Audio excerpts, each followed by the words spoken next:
first guest is the great Jeff Chertow. Jeff has been in the real estate business for 35 years. He sells some of the most exclusive beach properties that Malibu has to offer. He is his name is synonymous with success.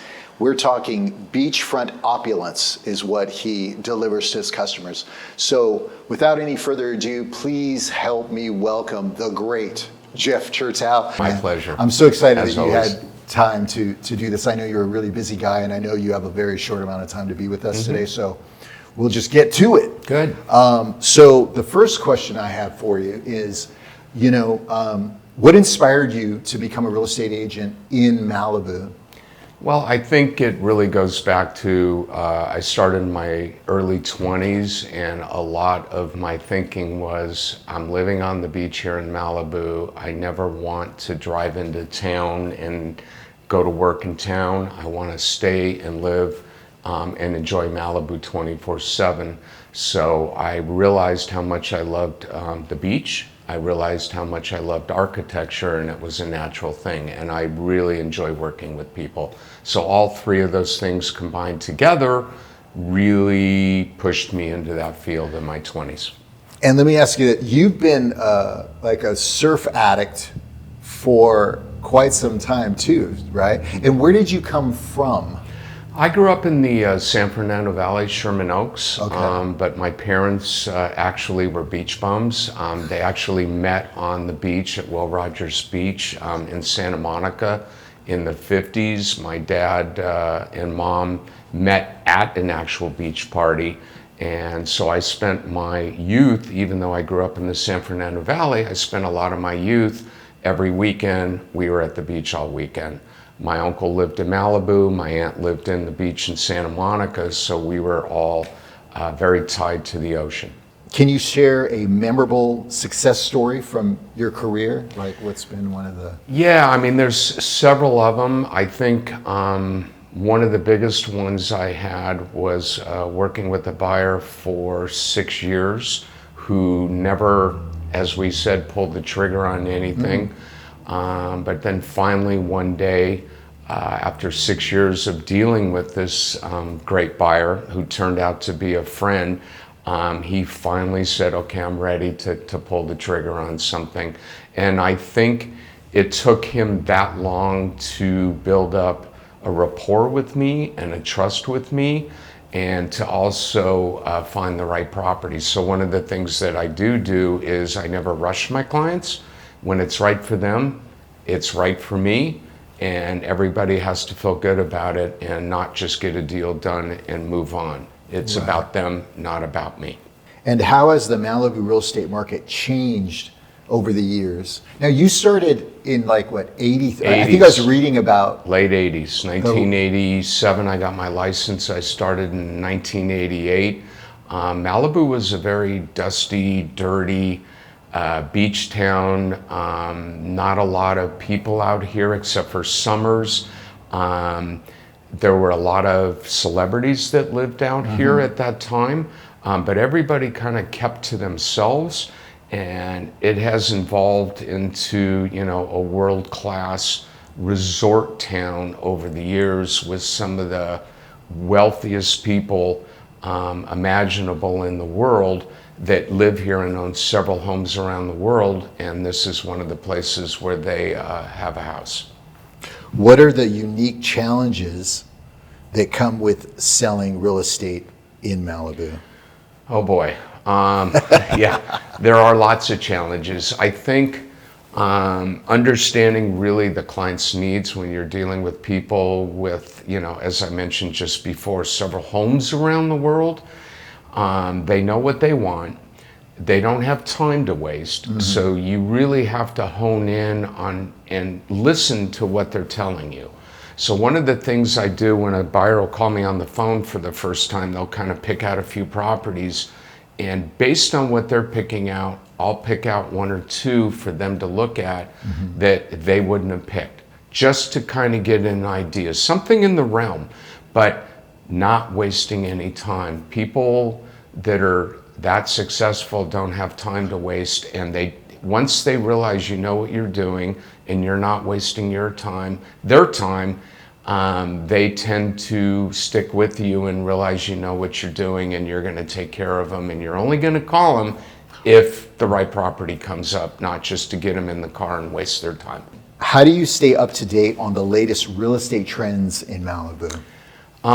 It's really, thank God for internet, good, bad, indifferent, no matter how you look at the internet. But I think at the end of the day, there's so much information out there. You have to disseminate what's real and what's not. But I follow the marketplace. I follow what's going on in the Pacific Palisades nearby, Beverly Hills, Westlake Village. They're all areas around us, and a lot of our clientele are those people that own homes in town or north of here on the other side of the hill that buy second homes to have on the beach. So you kind of have to understand pretty much a good geographic area around us, good 25, 30 miles around the Malibu area.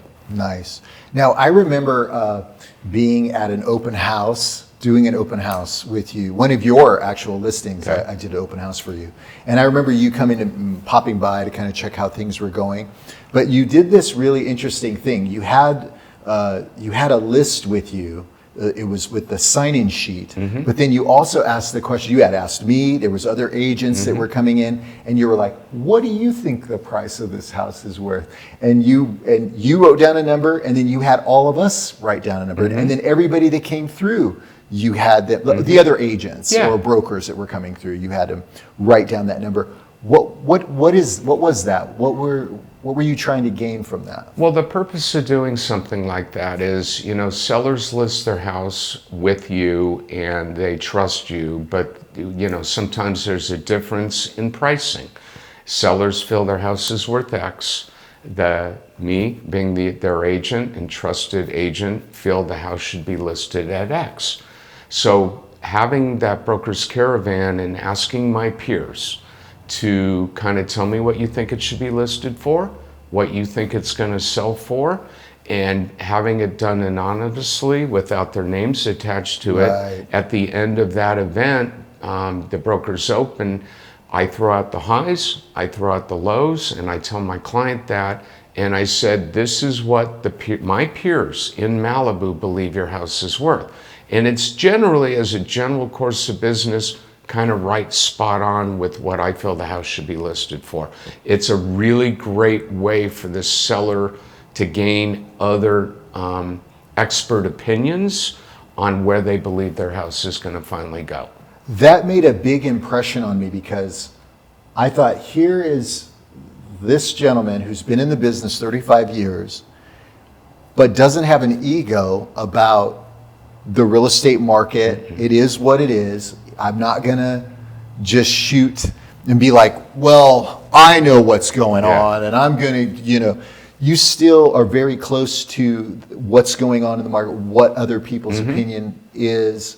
And I was impressed by that. I've never, not that I've dealt with a lot of brokers, but I was really impressed how you really lean on everyone that's around you. Yeah, you have to use all the tools, as we say, in your arsenal to really, when you have a listing, you have a contract with the seller, you're protected with that seller, whether it's 4 months, 6 months, 1 year. So having other people kind of chime in lets them know where they really need to be price-wise. It helps me sell their real estate as well for other people to kind of give their opinion. Yeah, it's good stuff. How do you handle clients with diverse needs and budgets, and also people that are coming from other countries internationally? How do you kind of maneuver or navigate through those types of situations? One of the things that's great about selling Malibu real estate, everybody around the world knows Malibu. Right. I mean, it's not like I have to sell, the beautiful ocean out there in Malibu. They see it around the world, if it's not TMZ and the paparazzi, the movies. but really kind of trying to find out what an international buyer wants or somebody from out of the area. Do you want to be on the beach? Do you want to lock up, leave it beach house that, you know, you send in the housekeeper once a week and your maintenance people, and you lock the door, set the alarm, and you come back in 2 months? Or do you want a big estate with the tennis court, the pool, Right. the 9,000, 10,000 square foot house, the grounds, the walls, the privacy overlooking the ocean? It's kind of really trying to hone in what their lifestyle is going to be like here and where I feel is going to best suit them and where they're going to be happiest and not have to worry about their properties while they're gone. Now, being that you're in Malibu, Malibu is a very competitive spot to work in. I mean, it's a very small community, and the folks that live here are extremely private. I mean, and so can you explain what like pocket listings are, or Sure. you know, unlisted properties? Yeah, so pocket listings, those are properties where sellers will say to you, look, you know, you can show buyers my property.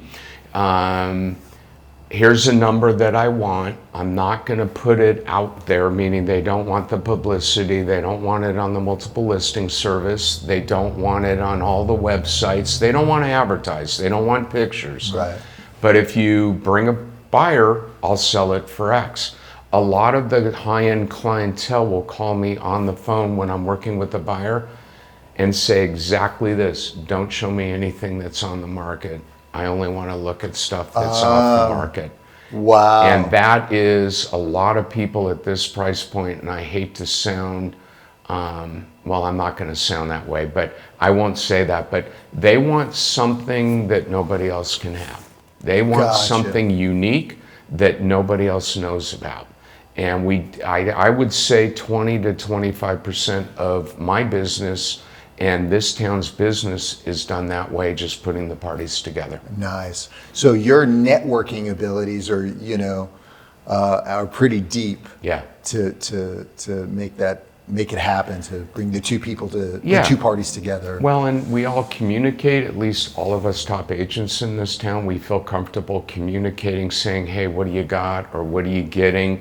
I've got a specific, you know, celebrity buyer or a tech buyer who's looking for X. What do you know? Because we know a lot of that business is not what you know, but it's who you know. And that's what happens in high-end markets quite a bit, Nice. like ours. So you got to tell me, and you don't have to use any names, but what is one of the craziest celebrity situations that you've gotten yourself in and out of? Well, I'll go back to my early days in my career. I was working at a restaurant in my 20s called Joffrey's, which is on the beach, and it's a very well-known spot. Yeah. That's kind of where I started. So when I first got into the business, I had to pay my bills still. So I would wait tables there at night, and I met everybody, and I'm talking A-listers. And naturally, they always said, so obviously you're not doing this full-time for a career, you must be an actor. And it was the perfect lead in, no, I'm not an actor, I'm actually in real estate in Malibu. So I'll use one name. I met Robert Redford there, and we became really good buddies. He loves skiing, I love skiing. You know, he owns a ski resort in Utah called Sundance, and all we would talk about is skiing and the beach and all this. Well, because of that relationship, about 10 years later, I was helping him rent his house out, and then 10 years later, he called me and said, you know, I want to sell my beach house in Malibu. I'm not using it very much. So I think that's a really good story to tell. Nice. Good stuff. Good stuff. So can you explain the importance of location in the Malibu location? Area? Yeah. Location. Well, you know, real estate, location. Location, right. But for people with the means and the wherewithal, location is tantamount to them. Most of the clientele want complete privacy. There are areas called like the Malibu Colony, which is guard gated, beach community. Point Dume is another place where a lot of people like to go. Good family neighborhood, multi-million-dollar estates, and Sarah Retreat. These are neighborhoods in Malibu, other than the beach, where you find a lot of celebrities, a lot of tech people raising their families. One thing people don't understand about Malibu, most of us that live in Malibu are hardworking, obviously very well-to-do families that love the ocean out there, that love the hiking trails, the mountain biking, the horseback. Being in a small town, but yet next to one of the biggest cities in the world, Right. LA, LAX is without traffic, 35, 40-minute drive, so you have an international airport. But that's the key, is finding them the right location where they feel not just at one with the ocean, but in this private compound where they can be free. Especially during the pandemic, with what we all went through, I could not believe the amount of New York buyers, San Francisco, Chicago, Dallas, all wanting to get out of cities and wanting to come to an area like Malibu, where we have 13,000 people in 21 miles. We're quite spread out, so it's a great place to be, but to not live on top of people. That's the nice thing about Malibu. Right. And there's more. Malibu, there's not just one beach. Correct. There's quite a few beaches. As we are right now. Right. And isn't there like 15 different beaches? There's a lot of beaches. So we're right across the street.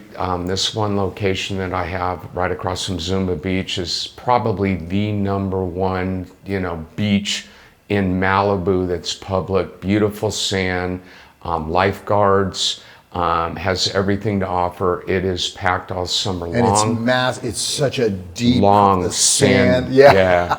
Great surf spot, especially Yeah. wintertime. But we have, so many different beaches, from, La Costa Beach, the world famous Carbon Beach, which is, they call it Billionaires Beach, but now I'm calling it Multi-Billionaires Beach, because they're not billionaires. They've got multi-billions. Yeah. And then of course, the Malibu Colony, Old Malibu Road. You've got Latigo, where I like to surf. Then you got Malibu Cove Colony, Escondido Beach. And then as we get out towards here, you've got these beautiful bluff estates, Encinal Bluff, back near Joffrey's. Is this Broad Beach across the way? This is Broad Beach, the beginning, and then we're right next to Zuma Beach across the street. And then you have those Encinal Bluff, beautiful Beautiful 2 acre, views, up on the bluff, walk down to the beach, and those are just some stunning, beautiful estates. And the beaches are absolutely stunning. They're so panoramic. When you're standing out there. You're going to have a great time out there. But also hillside too. On the mountainside, you got some incredible views. And wildlife.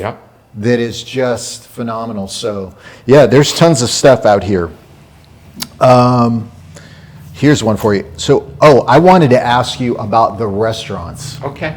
That Malibu has to offer, and some of your other favorite restaurants. Sure. We talked a little bit about LA and all this other stuff. Malibu's a great place, especially for people in town, to come out and enjoy a day in Malibu shopping, going to a great restaurant. Obviously, the world famous Nobu, which is always booked.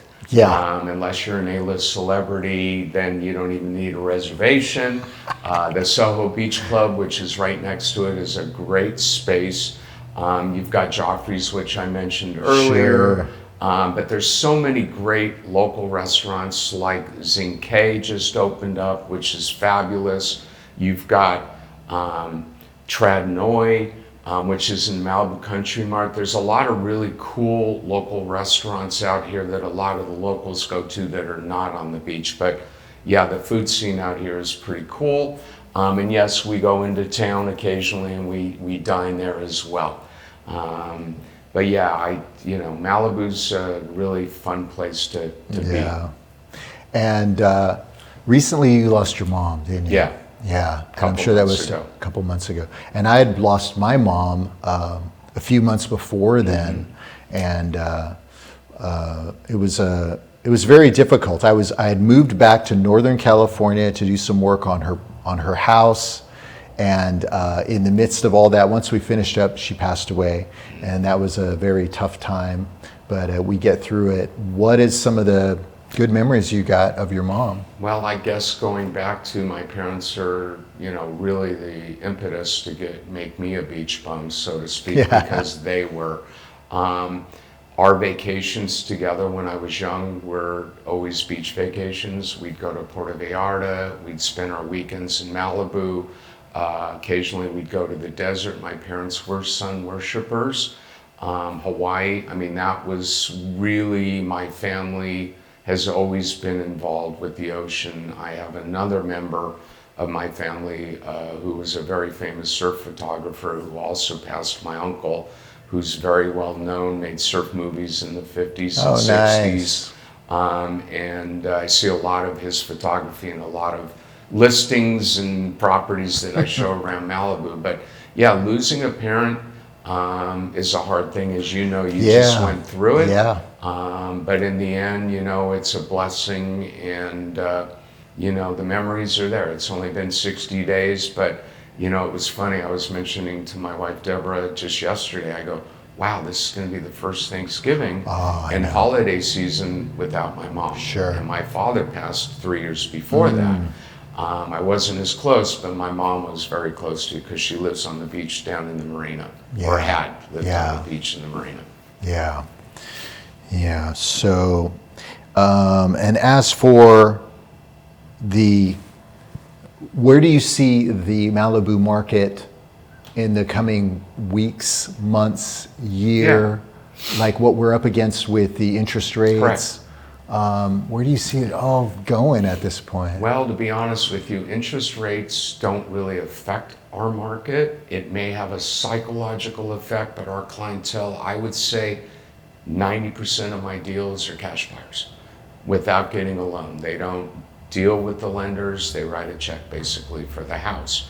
It does have a psychological effect on what we call a move-up market. So if you have your $2 or $3 million Calabasas buyer who wants to buy in Malibu and move up, but yet they need to have somebody buy their house so they can make the next move to Malibu, so that the lower tiered markets push up the marketplace all the way up to here. You need a healthy market all around.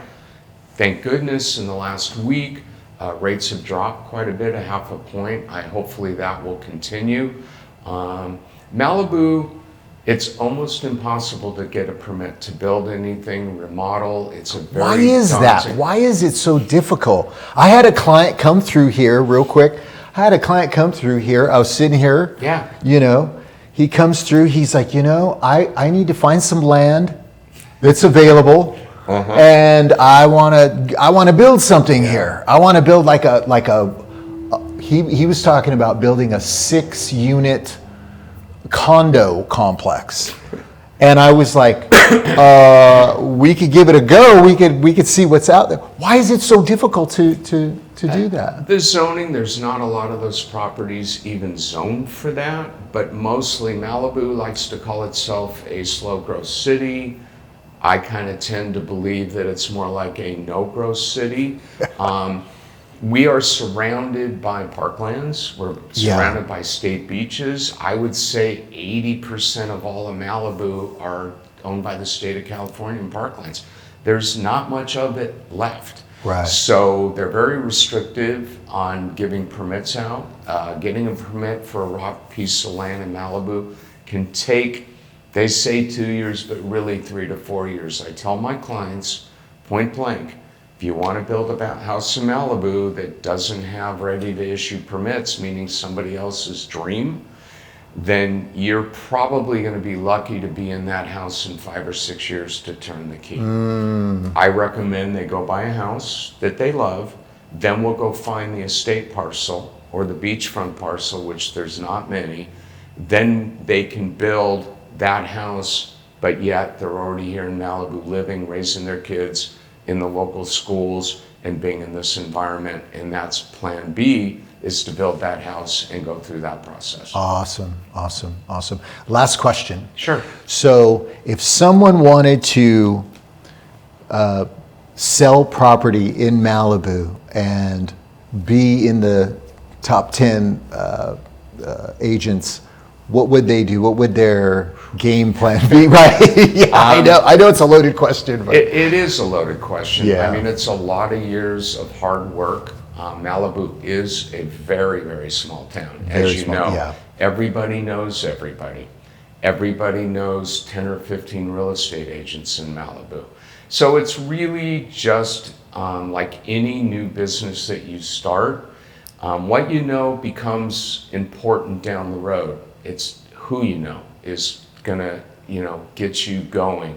It's being involved with the local community, charities, getting out in the water surfing, meeting people. Everybody in Malibu congregates in 4 different places. We're spread out. We have 4 areas where we shop. This is one of them.